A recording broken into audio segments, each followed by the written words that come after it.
Vamos ver agora se está na posição certa o vídeo. Acho que agora está na posição certa, né?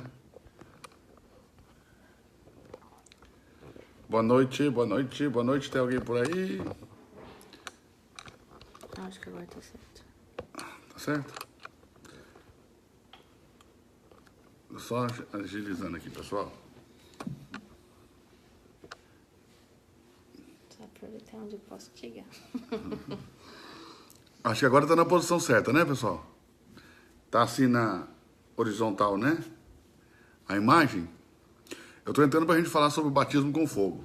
Como eu estava falando, eu quero entrar também para a gente falar um pouco mais sobre a Lúcifer, tá bom? Sobre o fato dele não morar no céu, que soltamos aquele vídeo polêmico, né? Para despertar as pessoas, a curiosidade das pessoas, né? Na polêmica, de que Lúcifer não morava no céu, mas não explicamos nada naquele vídeo. É só um trechinho. Mas para vocês aqui, eu quero explicar tudo para vocês saibam por que nós fizemos aquela declaração e por que realmente Lúcifer não morava no céu. Ele foi criado no céu, mas não foi criado para o céu. Então, vou entrar e vou explicar tudo isso aí, tá bom? E vou explicar também sobre os erros que nós, como líderes, não podemos mais cometer no ministério. Eu quero falar sobre a expectativa e a frustração com as pessoas que nós geramos nelas expectativas de que elas nos deem coisas que elas não conseguem. Ou seja, vai além do limite do que elas podem dar. Então, esperar das pessoas aquilo que elas não podem dar, né, você vai cometer duas coisas. Você vai se frustrar e você vai feri-las, entendeu? Então, cada pessoa tem um limite, tem um nível em que pode caminhar e nós precisamos, então, reconhecer o limite e o nível de cada um. Amém? Tá tudo bem aí com a imagem? A tela tá na horizontal para vocês? Ou ainda tá na vertical ainda?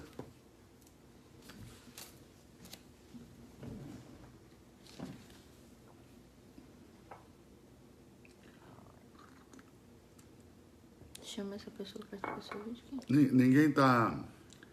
Acho que ninguém tá vendo lá não. Ninguém tá... A imagem tá perfeita. E o som? Bruno Bittencourt, boa noite. Camila Leandro, a paz do Senhor. Marcos Pedro, Deus te abençoe. Professor Fábio Rodrigues. Aí, gente, está presente hoje na nossa aula um grande hebraísta aí da pictografia hebraica. Pastor e professor Fábio Rodrigues. Boa noite, professor. Esse aí é o cara no hebraico bíblico e na pictografia. Eu vou falar hoje sobre o batismo com fogo. Eu preciso que você interaja comigo nesse assunto aí. Amém? Vocês estão animados? Primeiro me diz de que cidade você está nos assistindo, de onde você está vendo, de que estado você está vendo, de que país você está nos assistindo, para eu poder abençoar você, a sua cidade, e a gente começar a nossa aula aqui. Você já pode buscar o texto aí, o texto da dúvida, é o texto de Mateus capítulo 3, verso 11. Um aluno aí, um irmão, no Liderança 360, nos propôs uma dúvida. Eu vou responder também algumas perguntas que o pessoal está mandando lá no Clube de Investidores, sobre a ceia, sobre a saga de Lúcifer. E se você ainda não faz parte do Clube de Investidores, você precisa fazer parte desse nosso clube, né? Além de você semear, de você plantar, de você investir na obra, no ministério e na palavra do reino, no evangelho do reino, que está sendo propagado por nós por todos os lugares, agora também aqui nos Estados Unidos, também no mundo de língua hispana, tá bom? Você também tem uma aula semanal, né, para você assistir, você vai ter um grupo secreto, você tem um monte de bonificações, você precisa participar. Tudo isso você paga lá uma quantia de R$ 49,90 para contribuir com a obra que nós estamos fazendo, com a obra do reino, e você vai ser poderosamente abençoado e abençoada, amém? Então, se você não faz parte do nosso clube de investidores, tá bom? Do reino, você precisa fazer parte do clube de investidores do reino. Tá, meu convidado? Ó, Santa Bárbara do Oeste, São José, Santa Catarina, de onde mais? Aparecida de Goiânia, olha aí. De onde mais? Balneário Camboriú. Tem gente do Brasil inteiro. Kleber Andrade, pastor Kleber Andrade, lá de Itajaí, Deus abençoe. Londrina, Paraná, tem gente do Brasil inteiro aí. Taboão da Serra. Taboão da Serra, Rio de Janeiro. Olha aí, Balneário Camboriú. Deus abençoe. Colatina, Manaus. Vê? Gente do Brasil inteiro. Vê, amor? Uhum. Está conosco também a Priscila, minha esposa. Fala um oi, amor, para todo mundo. Oi. Vai lá, amor, cumprimenta todo mundo, tá todo mundo esperando. Ó, Sorocaba, Ariquemes, Manaus, Uruguaiana, Rio Grande do Sul. Tá o Brasil inteiro aí. Vamos lá, vamos para a aula? Vamos compartilhar, pessoal? São Paulo, Brasília. Olha aí, gente. Dia 25 de agosto eu vou estar em Brasília com meu amigo pastor Djalma Pinho.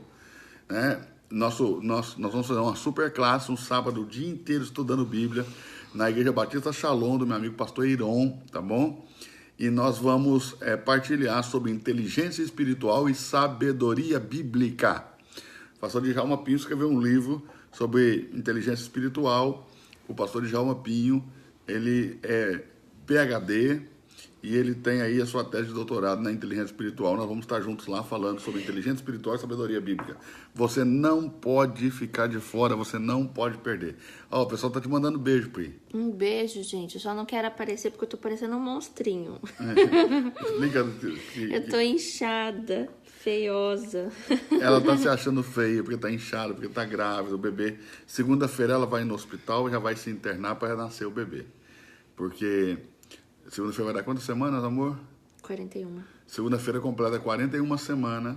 Então a médica disse que não pode passar disso. Então eles vão induzir o parto na segunda-feira e vai nascer de segunda em diante, né, amor? Tomara que nasça na segunda, né? É. Tomara que nasça na segunda, né, gente? Em nome de Deus queira que Jesus. nasça no dia 2 de julho, na segunda. Mas eles vão tentar induzir o parto. Isso pode levar 24 horas, 48 horas, pode levar até 3 dias. Mas nós vamos orar a Deus para que isso aconteça no própria segunda-feira, que seja tudo simples, muito simples, que seja Sem tudo em dor. paz e sem dor. Amém? Jesus veio para quebrar as maldições, inclusive a maldição da dor na hora do parto, que é essa maldição lançada lá sobre a mulher lá no pecado do Éden. Amém? Vamos para o nosso texto então? Está conosco também aqui a Rúbia, nossa amiga. Nós estamos aqui hospedados na casa da Rúbia aqui, do pai da Rúbia, aqui nos Estados Unidos, porque nós estamos aqui pela graça de Deus, né? Então essa família está nos recebendo aqui com tanto carinho e nos abençoando muito, e está sendo uma bênção. Nós estamos aqui hospedados, e aí por isso Deus está dando condições da gente ter nosso filho aqui, e acredito que por um grande plano divino. Amém, irmãos? Orem por nós, orem pelo nosso bebê, orem pelo momento da Pri. Em nome de Jesus vai ser uma bênção. Então vamos lá, vamos para o texto. Mateus capítulo 3, verso 11. Mateus capítulo 3, verso 11. Quem tem facilidade aí no computador, coloque o texto na tela aí nos comentários para nós, até para aquelas pessoas que vão chegando aí atrasadas, elas vão chegando depois, elas possam também participar conosco dessa aula. Batismo com fogo. Foi um irmão aí que me pediu, eu não me recordo agora exatamente o nome do irmão, peço até perdão por isso, coisa feia, mas o irmão pediu para que eu falasse um pouquinho sobre batismo com fogo, tá? E eu sou um pouco suspeito na hora de falar do batismo com fogo, porque eu gosto de ensinar isso nas minúcias, porque eu vivi essa experiência, né? Então eu gosto de explicar isso nas minúcias, porque a maioria das pessoas ou pensam que o batismo com o Espírito Santo e o batismo com fogo é uma coisa só, ou as pessoas pensam que o batismo com fogo é o juízo, né? É o juízo lá no tribunal de Cristo, porque as pessoas que pensam assim é porque não têm ainda conhecimento suficiente para discernir a diferença entre salvação e reino. E quando eu não posso discernir, né, a diferença entre reino e salvação, eu obviamente não vou poder conseguir entender. Na verdade, eles dizem que é o juízo muito mais por causa do verso 12 do que exatamente por causa do verso 11. Né? O verso 12 diz, em sua mão tem a pá e limpa a sua eira e recolherá no celeiro o seu trigo e queimará a palha no fogo que não se apagará. Então, por causa desse texto, eles acreditam que é juízo, tá? Que é juízo, o que também não deixa de ser, tá bom? Uma espécie de juízo, mas um juízo contínuo e diário que vai moldando o nosso caráter, né, através de experiências de fogo que nós vamos vivendo todos os dias, sendo colocados pelo Espírito Santo à prova. Amém?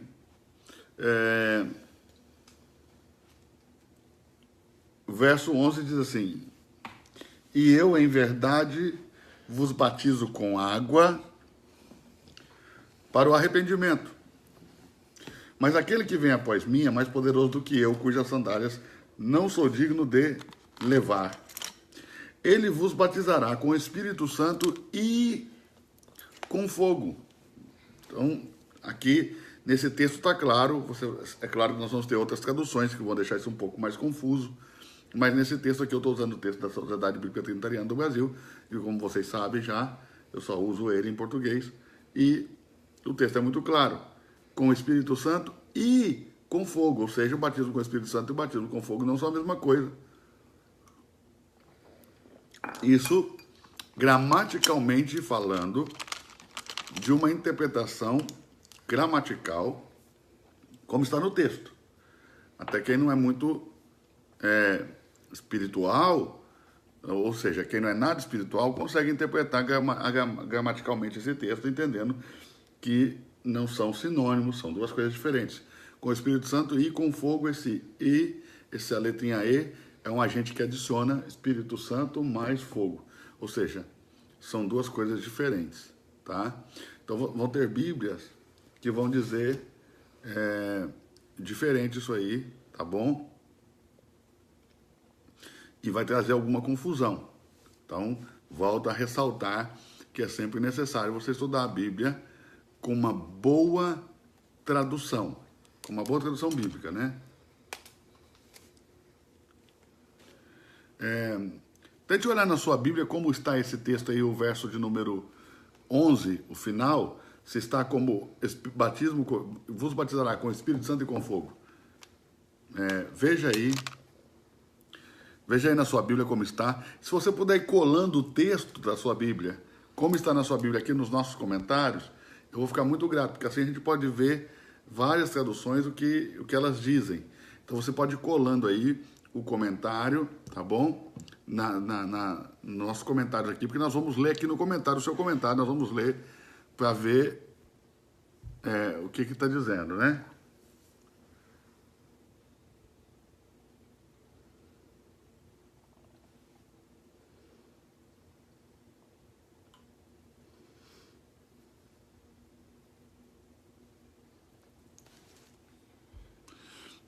Não foi em Atos, mas não tem nada a ver com o que nós estamos falando agora, tá bom? Então vamos falar sobre o batismo com fogo. Então alguém perguntou aí, né, quando foi o primeiro momento que eles falaram em línguas estranhas na Bíblia, em que falaram em línguas, né? Lá em Atos, ninguém falou em línguas estranhas, né, que também não é bíblico esse termo. Línguas espirituais, esse é o termo bíblico, tá bom? Línguas espirituais. Mas ninguém falou em línguas espirituais naquele momento. Lá eles falaram línguas de nações. Ainda que aquela ação tenha sido uma ação totalmente espiritual, as línguas que falaram eram de nações. Por isso, uma pessoa de uma nação entendia uma língua do outro, porque ali estava sendo quebrada a maldição de Babel, quando Deus, né, confundiu as línguas e espalhou os homens para que eles não, corporativamente, não se levantassem contra Deus novamente. Amém? Como agora eles precisavam ir por todo o mundo para pregar o evangelho e havia uma maldição que os impedia de aprender os outros idiomas, Deus quebra essa maldição, facilitando assim que os outros idiomas possam ser entendidos, tá bom? Então, ali é a quebra da maldição de Babel. Eu tô vendo aqui nos comentários algumas risadinhas, gargalhadas, coisas que eu não estou conseguindo compreender. Quero deixar para os irmãos que nós estamos aqui falando de maneira muito séria. Se eu tiver ver essas risadinhas, piadinhas, eu não compreender, eu simplesmente vou bloquear essa pessoa e vou remover do nosso grupo. Porque nós estamos aqui para compartilhar, para aprendermos, tá bom? Não estamos aqui para brincar nem para brigar. Então, se é esse o espírito, então retira-te, senão te retiro eu. Amém? Então, só para deixar claro, tá bom? Então, Podemos brincar, podemos rir, podemos até fazer piada, mas tem a hora certa. Estamos falando de forma séria aqui e de coisas sérias, tá bom? Foi sem querer, alguém disse. Amém. Então, tome cuidado com os dedos aí, gente.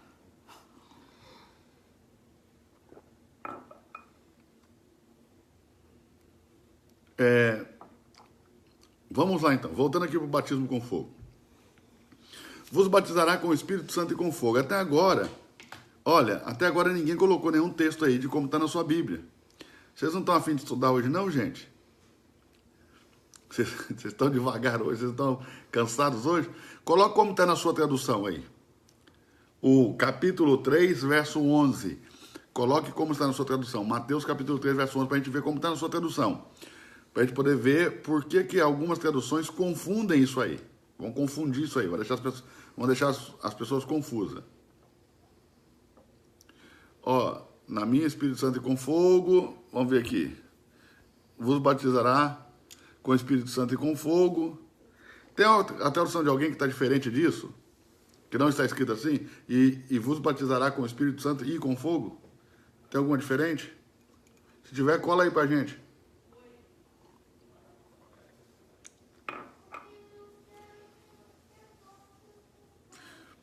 Ué, aqui pra mim não tá aparecendo, não. Com Espírito Santo e com fogo, não. Todas as que foram colocadas até agora estão como está a minha. Eu quero ver se na sua tá diferente. Na Bíblia de quem tá diferente esse termo aí? Ou tá todo mundo batendo já de trinitariano aí, gente? Batizará com o Espírito Santo e com fogo. Vamos lá.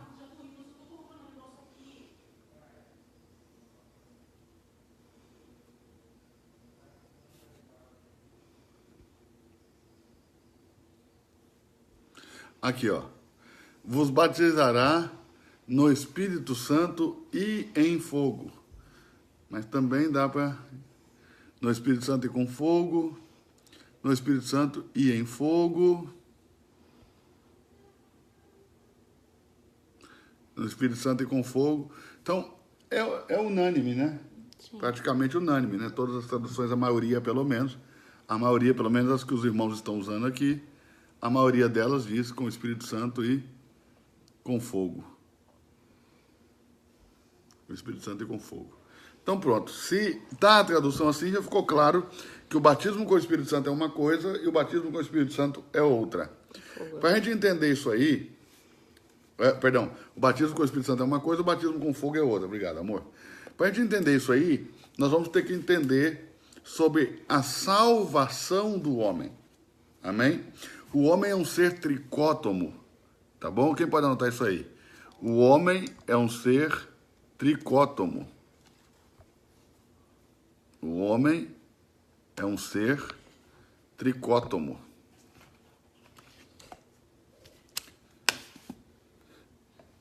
Nós estamos aqui já com 170 pessoas ao vivo. Essa hora, tá vendo, Roberto? O povo é fanático. Olha bem, o homem é um ser tricótomo. O que é isso? Ele é um ser tripartido.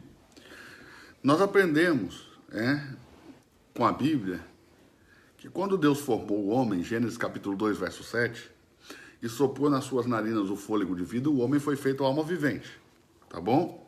Então, se você puder ir, é só colocar o capítulo 2, verso 8 de Gênesis, aí nos comentários, que você vai ver com muita clareza. E Deus, havendo o Senhor Deus formado o homem, soprou o fôlego de vida nas suas narinas, e o homem foi feito uma alma vivente, tá bom? Nós temos uma linha teológica muito difundida na América Latina, inclusive no Brasil, de que o homem é um espírito. Por quê? Porque eles dizem que lá em 1 Coríntios capítulo 15, o primeiro Adão foi alma vivente e o último Adão um espírito vivificante, que a partir do momento que nós aceitamos a Cristo, nos tornamos com ele espírito vivificante. O que não é certo, porque você não se tornou Cristo. Você recebeu a Cristo. E Cristo é o Espírito que vivifica o seu espírito que estava morto. Claro que morto, uma força de dispersão, ou seja, não tinha no seu espírito humano a natureza divina. Tinha no seu espírito humano uma natureza caída. Amém? Então, presta atenção.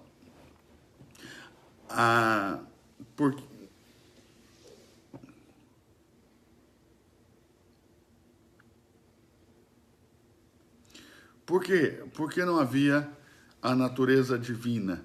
Porque a personalidade de Deus não estava no seu espírito. Como que a personalidade divina veio habitar no seu espírito? O seu espírito era vazio de personalidade, portanto sujeito a uma alma caída, a uma alma corrompida, tá bom? E o próprio texto de 1 Tessalonicenses capítulo 5, verso 23, vai dizer da possibilidade de corrupção das três partes do homem. O homem é espírito, alma e corpo, sendo que ele é alma. E ele possui um espírito para interagir com o mundo espiritual, e ele possui um corpo físico para interagir com o mundo natural. Então, o homem é alma. Gênesis capítulo 2, verso 7, vai dizer, e o homem foi feito alma vivente. A esta alma Deus deu dois corpos, um corpo espiritual para interagir com o mundo dos espíritos e um corpo natural para interagir com o mundo natural. Amém? Então, se você colocar o texto aí de 1 Tessalonicenses capítulo 5, verso 23, pode abrir lá? 1 Tessalonicenses capítulo 5, verso 23. Abre aí também, amor. 1 Tessalonicenses capítulo 5, verso 23. Vai estar escrito assim, ó. E que o mesmo Deus de paz vos santifique em tudo, e que todo o vosso espírito e alma e corpo sejam plenamente preservados. Então esse texto já está dizendo da possibilidade da corrupção do espírito, da corrupção da alma e da corrupção do corpo. Tá ou não tá? Está dizendo, sejam conservados. Se você não conservar, íntegros e irrepreensíveis, eles podem perder a integridade e podem ser repreendidos. Amém? Porque, ou dignos de repreensão, por quê? Porque já não estão íntegros, Então, o mesmo Deus de paz vos santifique em tudo, em todo o vosso espírito, alma e corpo. Ou seja, então meu espírito, minha alma e meu corpo precisam ser santificados em Cristo Jesus, que é a oferta que Deus deu para me santificar. Por isso que diz, olha como se diz o texto, sem santificação ninguém verá Deus. Seguir a paz com todos e a santificação sem a qual ninguém verá Deus. Esse texto pode ser lido assim, seguir a paz com todos e tenha Jesus, a oferta que Deus deu para nos santificar, sem o qual Jesus ninguém verá Deus. Entende? Então Jesus é a oferta que nos santifica.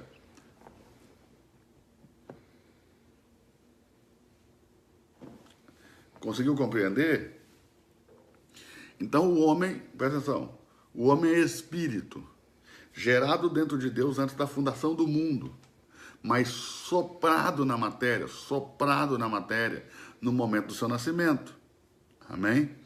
A junção do espírito com a matéria vai trazer à luz um terceiro elemento, que é o ser vivente, ou a alma, nefesh em hebraico, tá bom? Nefesh humana, a nefesh. Por que nefesh humana? Os animais também têm uma nefesh, tem uma alma, mas essa é uma nefesh humana, tá? Uma alma vivente. O homem é uma alma vivente, tem um corpo espiritual para interagir com o mundo dos espíritos e um corpo natural para interagir com o mundo natural. E esses três partes do homem, tanto o espírito como a alma, como o corpo, podem ser corrompidos. E éramos corrompidos. Nós éramos totalmente corrompidos. Nós somos corrompidos de corpo, de alma e de espírito. Como que eu posso saber disso? Basta você olhar para o jardim do Éden, tá bom? Em Gênesis capítulo 3, verso 6, diz o seguinte: vendo a mulher que aquela árvore era boa para se comer, agradável aos olhos e desejável para dar entendimento, tomou do seu fruto e comeu. Deu também ao seu marido e ele comeu com ela. Amém? Então observe que Eva foi tentada nas três partes do seu ser. Observe, viu a mulher que a árvore era boa para se comer. Como eu vejo que um fruto que eu nunca comi é bom para se comer? Por exemplo, observe, suponhamos que isso aqui é um fruto que eu nunca comi. Como que eu vou saber que ele é bom para comer? Testar ele. Como? Comendo ele. Comendo, dando uma mordida, sentindo no paladar. Então, presta atenção, viu que era boa para comer, ou seja, é agradável ao paladar. Então ela foi tentada no seu corpo físico, ela foi tentada na sua natureza física. Agradável aos olhos. A Bíblia vai dizer claramente que os olhos são a porta de entrada para a alma. Amém? Ela pode ser tentada pela alma, são os olhos. Então ela foi tentada também no nível da alma, porque nós somos seduzidos por aquilo que olhamos. Se você falar com as pessoas que já casaram, a maioria delas, quando conheceram, ouviram a primeira vez a pessoa com quem casou, não acharam bonita ou não gostaram. Eu gostei. Ah, que bênção. Você acabou de falar hoje pra mim que não casou comigo por causa da minha beleza, eu tava até acreditando. Mas não foi por causa de beleza. Mas observe. Então, ela foi tentada no nível da alma, porque diz agradável aos olhos. Desejável para dar entendimento, fala da soberba da vida, então fala do espírito. Tá bom? Então ela foi tentada nos 3 níveis de sua existência, no corpo, na alma e no espírito. Quando no corpo, boa para se comer, viu que da árvore era boa para se comer, então agrada o meu paladar, agrada o meu corpo físico. Então ela foi tentada no nível natural. Agradável aos olhos, né? Desejável para a alma, agradável para a alma, agrada a minha alma. Então ela foi tentada no nível da alma. E desejável para dar entendimento, fala-se do espírito. Consegue entender? Se você for lá em 1 João, no capítulo 15, vai dizer: não ameis o mundo, nem o que no mundo há, porque aquilo que está no mundo não provém de Deus. Amém? O que tem no mundo? A concupiscência da carne. O que é a concupiscência da carne? O desejo descontrolado da carne. Amém? Uma paixão desenfreada da minha carne. Quando eu não consigo me controlar no meu corpo físico, isso é uma concupiscência. O que é a concupiscência? A concupiscência é a anomalia do desejo. Ou seja, desejar algo não é pecado. Não controlar esse desejo é que é o pecado. E o nome de não controlar o desejo é concupiscência. Quando eu não controlo o meu desejo, eu o torno em concupiscência.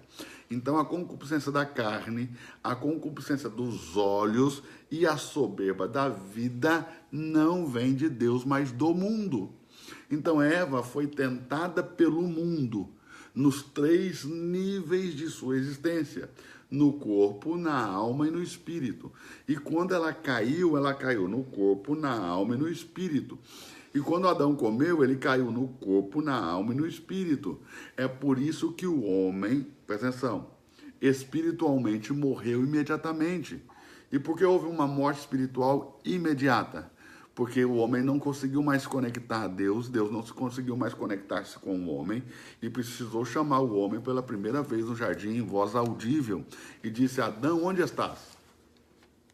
Porque Deus não precisava falar com o homem em voz audível, porque Deus se conectava ao espírito do homem. Mas como o homem agora está em pecado e o Espírito de Deus não se conectou ao Espírito do homem, Deus precisou chamá-lo em voz audível. E Adão ouviu os passos de Deus no jardim, correu e se escondeu porque estava nu. Então Deus disse: onde está? Quando Deus diz onde estás, Deus não está perguntando de trás de qual árvore você se escondeu. Não é isso, porque essa é uma pergunta que não cabe a Deus, entende? O que Deus está perguntando é: onde você está em você mesmo? Que já o meu espírito não consegue se conectar ao teu espírito. Então Deus está perguntando para ele onde foi que ele se perdeu. Está conseguindo entender aí, pessoal? Não está na condição que foi deixada, exatamente, Camila Leandro. Exatamente, Adão não está mais na condição que ele foi deixado.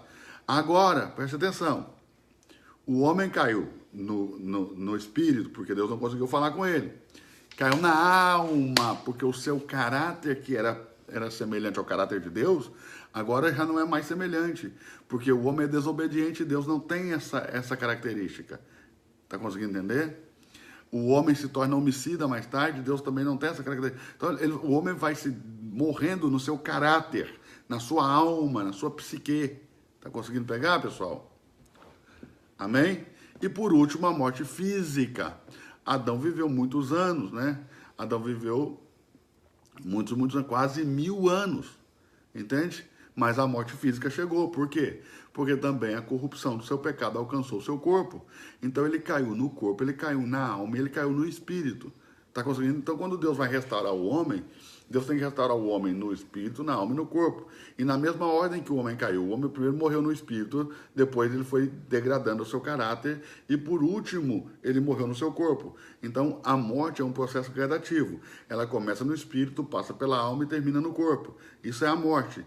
Você é desligado de Deus no espírito, o seu caráter é desligado do caráter de Deus e por último o seu corpo é desligado do seu espírito. Está conseguindo entender? Por isso que morte é desligar, né? Vem do latim desligar. Né? E religião vem do latim religare, religião ou religar. Está conseguindo entender? Ou seja, supostamente a religião deveria trazer de volta a vida. Mas só Cristo pode dar a vida.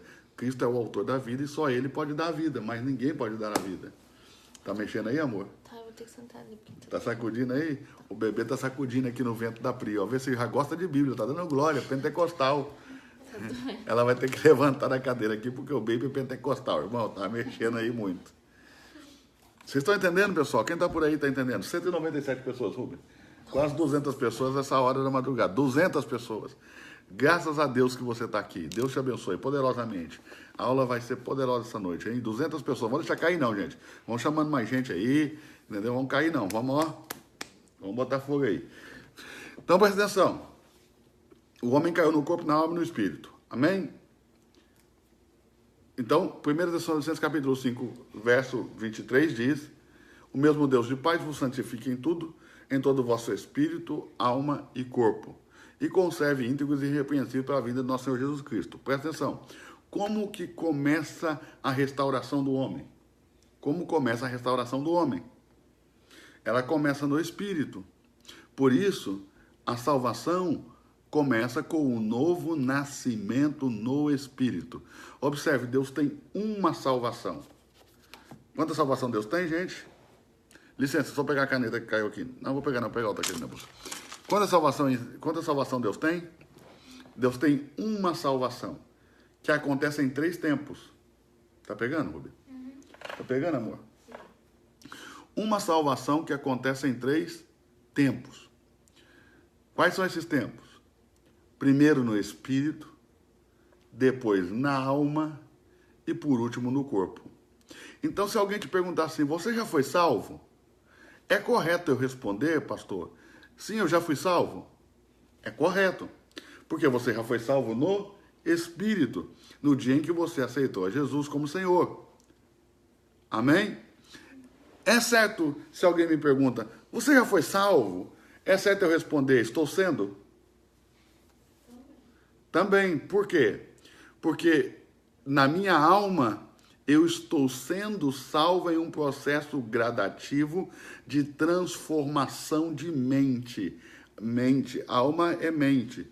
Então, um processo gradativo de transformação de mente. Não esqueça disso. Sede transformados pela renovação da vossa mente. Essa palavra transformados vem do grego metamorfos, de onde vem a palavra metamorfose. Ou seja, é como a lagarta que encasula e sai borboleta. Ou seja, totalmente irreconhecível. A palavra tem esse poder na sua vida, de deixar você totalmente irreconhecível. Quem olhar para você hoje não vai nem sequer imaginar que antigamente essa linda borboleta que você é hoje foi uma lagarta. Está conseguindo entender? Esse é o processo da salvação, da alma. A alma não nasce de novo. A alma é transformada por uma renovação de mente através do ensino da palavra.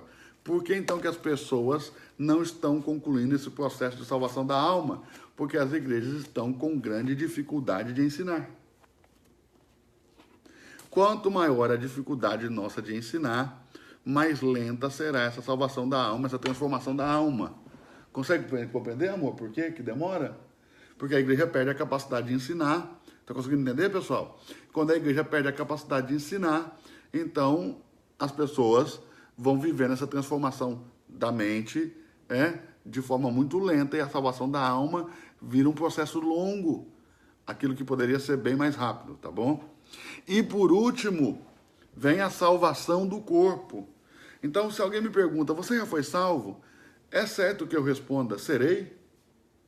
É certo, porque no meu corpo eu ainda não estou sendo salvo, não fui salvo, eu serei salvo. Por isso que eu ainda fico doente. Por isso que o pecado ainda habita no meu corpo, porque o meu corpo ainda não foi salvo. Mas quando o meu corpo for salvo, ele será glorificado. E essa força maligna que habita no meu corpo, chamada o pecado, e você não confunda o pecado com pecados. O pecado é a força maligna que habita em nós, é a força que habita em nós, tá? No nosso corpo, tá bom? Por causa do pecado original, ou por causa do pecado primordial, o pecado de Adão. Tá? E pecados são os delitos que nós cometemos. Então, o fato do pecado habitar em mim não quer dizer que eu saia por aí cometendo pecados, tá? Mas o pecado me leva a cometer pecados, porque é uma força que habita na minha carne e me leva a cometer delitos contra Deus. Tá conseguindo entender? Mas quando eu for glorificado e o meu corpo for salvo, então esse corpo do pecado será despojado, será arrancado, e eu receberei um corpo de glória, glorificado, puro, santo, incontaminado. Entende? Então, eu fui salvo no corpo. Então, vamos lá? Deus tem só uma salvação, e essa única salvação de Deus acontece no espírito, na alma e no corpo. No espírito, pelo novo nascimento no espírito, na alma, pela transformação da mente, e no corpo, pela glorificação do corpo do pecado. Conseguiu entender? Eu vou dizer mais uma vez, eu vou repetir de novo. Deus tem uma salvação que acontece em 3 tempos. No espírito, através do novo nascimento, na alma, através de uma transformação de mente, e no corpo, através do despojamento do corpo do pecado e da glorificação do nosso corpo. Tá bom? Então aí você tem os 3 tempos da salvação de Deus. Então, Deus vai alcançar as 3 vidas que há em nós. Porque em nós existe 3 vidas. Existe uma vida no espírito, uma vida na alma e uma vida na carne. Quando você lê o Novo Testamento grego, você consegue entender isso com muita clareza, porque no grego, e é daí que vem essa doutrina, daí que vem esse ensinamento do grego, nós temos 3 palavras para vida. Quais são essas 3 palavras para vida? A primeira é a palavra bios. Bios é uma palavra grega, amém? De onde vem a palavra biologia. Consegue entender? De onde vem a palavra biologia. Bios fala do quê?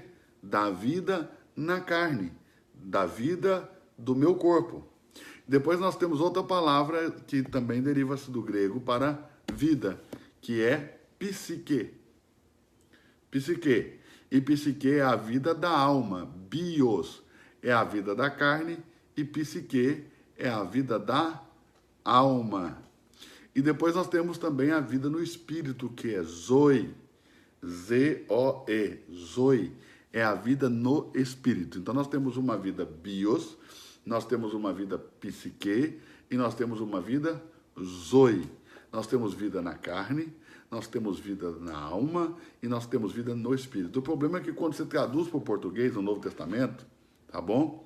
Do grego para o português, você vai ver todas essas palavras, bios, psique e zoe, como traduzida como vida.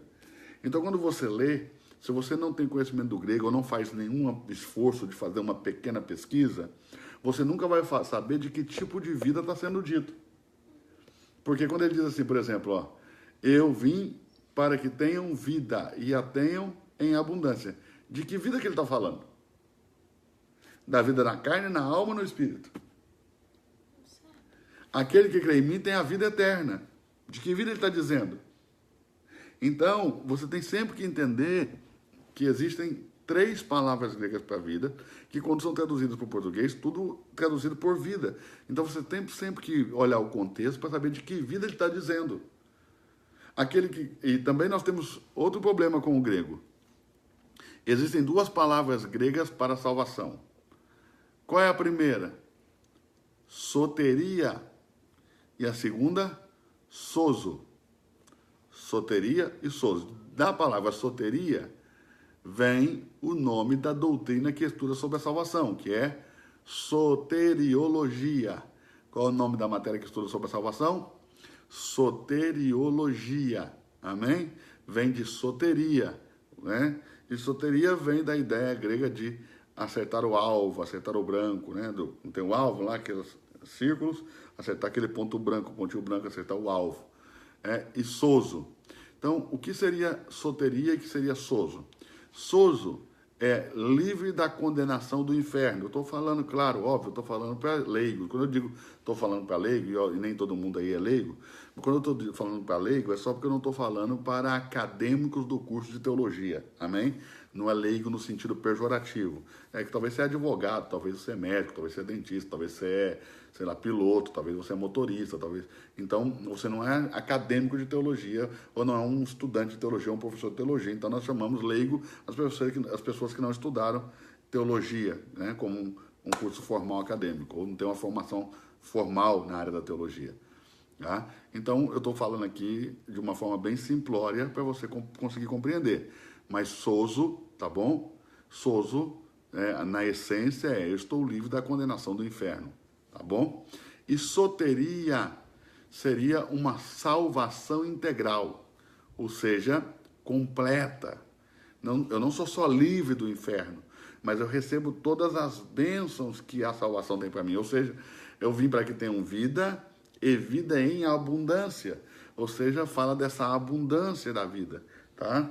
Vim para que tenham vida, vida eterna, vida no Espírito, Zoe, e a tenham em abundância. E essa abundância são as recompensas que eu posso receber quando eu entendo o que tenho que fazer e sou galardoado. Entende? Tem um galardão, uma recompensa. Então, soteria. Agora, você vai entender isso muito fácil na Bíblia Sagrada, porque se você não entender isso aí, você vai ver que vai entrar em contradição. Toda vez que envolve soteria, né, envolve-se também uma obra humana. Ou seja, quando nós falamos de salvação e envolve o termo soteria, envolve também uma obra humana. Quando nós falamos de salvação e falamos do termo sozo, só envolve a obra de Cristo. Está ficando assim fácil? Deixa eu pegar o lápis aqui, porque está me dando agonia ver ele no chão. Peguei. Glória a Deus. Hein? Está ficando fácil de entender? Toda vez que nós falamos de soteria, envolve uma obra humana. Toda vez que nós falamos de sozo, só envolve a obra de Cristo. Vou te dar um exemplo, tá? Um exemplo, Rubia. Um exemplo, amor.